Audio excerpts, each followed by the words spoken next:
Hello everyone. ಪ್ರಶ್ನೆ ಸಂಖ್ಯೆ 27 ಗಮನಿಸಿ. ಒಂದು ಅಂಕದ ಪ್ರಶ್ನೆ.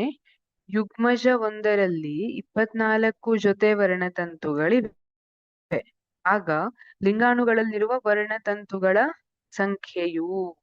ಈಗ ಯುಗ್ಮಜ ಒಂದರಲ್ಲಿ 24 ಜೊತೆ ವರ್ಣತಂತು. ಯುಗ್ಮಜ ಅಂದರೇನು? ಗಂಡು ಲಿಂಗಾಣು, ಅಂಡಾ ವೀರ್ಯಾಣು, ಹೆಣ್ಣು ಲಿಂಗಾಣು, ಅಂಡಾಣು ಸೇರಿ ನಿಷೇಚನ ಹೊಂದಿ ಅಲ್ಲಿಂದ ಉಂಟಾಗುವಂತಹದ್ದು ಯುಗ್ಮಜ. ಯುಗ್ಮಜ ಒಂದೇ ಕೋಶ ಕೇಂದ್ರವನ್ನ ಹೊಂದಿರುತ್ತೆ.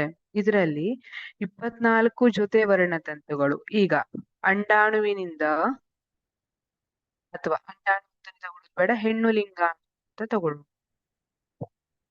ಹೆಣ್ಣು ಲಿಂಗಾಣು, ಹೆಣ್ಣು ಲಿಂಗಾಣು, ಗಂಡು ಲಿಂಗಾಣು.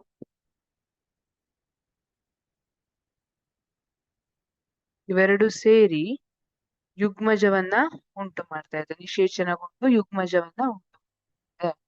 ಈಗ ಯುಗ್ಮಜದಲ್ಲಿ 24 ಜೊತೆ ಇದೆ ಅಂದ್ರೆ ಹಾಗಿದ್ರೆ ಹೆಣ್ಣು ಲಿಂಗಾಣು ಮತ್ತೆ ಗಂಡು ಲಿಂಗಾಣು ಎಷ್ಟು ಬಂದಿರಬೇಕು? ಈಗ ಯಾವ ತರ ಅಂದ್ರೆ, ಇಬ್ರು ಪರ್ಸನ್ ಇದ್ದಾರೆ ಇಟ್ಕೊಳ್ಳಿ, ಸರಿನಾ? ಇಬ್ರು ಒಂದ್ ಕಡೆ ಇನ್ವೆಸ್ಟ್ಮೆಂಟ್ ಮಾಡ್ತಿದ್ದಾರೆ. ಇಬ್ರು ಈಕ್ವಲ್ ಇನ್ವೆಸ್ಟ್ಮೆಂಟ್ ಮಾಡ್ತಿದ್ದಾರೆ ಅಂತ ಇಟ್ಕೊಳ್ಳಿ. ಈಗ ಇನ್ವೆಸ್ಟ್ಮೆಂಟ್ ಟೋಟಲ್ 24,000 ಆಗಿದೆ. ಇಬ್ರು ಈಕ್ವಲ್ ಮಾಡಿದ್ದಾರೆ ಅಂದ್ರೆ ಏನ್ ಮಾಡ್ತೀರಿ? ಪ್ರತಿಯೊಬ್ರು ಎಷ್ಟು ಮಾಡಿದ್ದಾರೆ ಅಂತ ನೋಡಕ್ಕೆ 24,000ನ್ನ 2ರಿಂದ ಭಾಗಿಸ್ತೀರಿ. ಇಲ್ಲೂ ಕೂಡ 24 ಜೊತೆಯನ್ನ 2ರಿಂದ ಭಾಗಿಸಿದ್ರೆ ಎಷ್ಟು ಸಿಗ್ತದೆ? 24 ಜೊತೆ. 24 ಜೊತೆ ಅಂದ್ರೆ ಎಷ್ಟು? 48 ಆಯ್ತು. 48ನ್ನ 2ರಿಂದ ಭಾಗಿಸಿದ್ರೆ 24 ಸಿಗ್ತದೆ ಅಲ್ವಾ? ಹಾಗಾಗಿ ಹೆಣ್ಣು ಲಿಂಗಾಣುವಿನಿಂದ 24 ಬರ್ತದೆ, ಗಂಡು ಲಿಂಗಾಣುವಿನಿಂದ 24 ಬಂದಿರ್ತದೆ. ಆಗ ಇಲ್ಲಿ 24 ಜೊತೆ ಯುಗ್ಮಜದಲ್ಲಿ ಆಗಿರ್ತದೆ.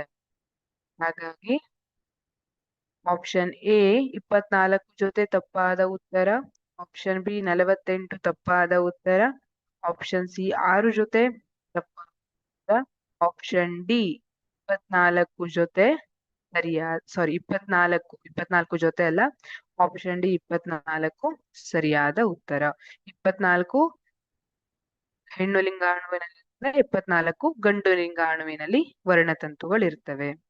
Thank you.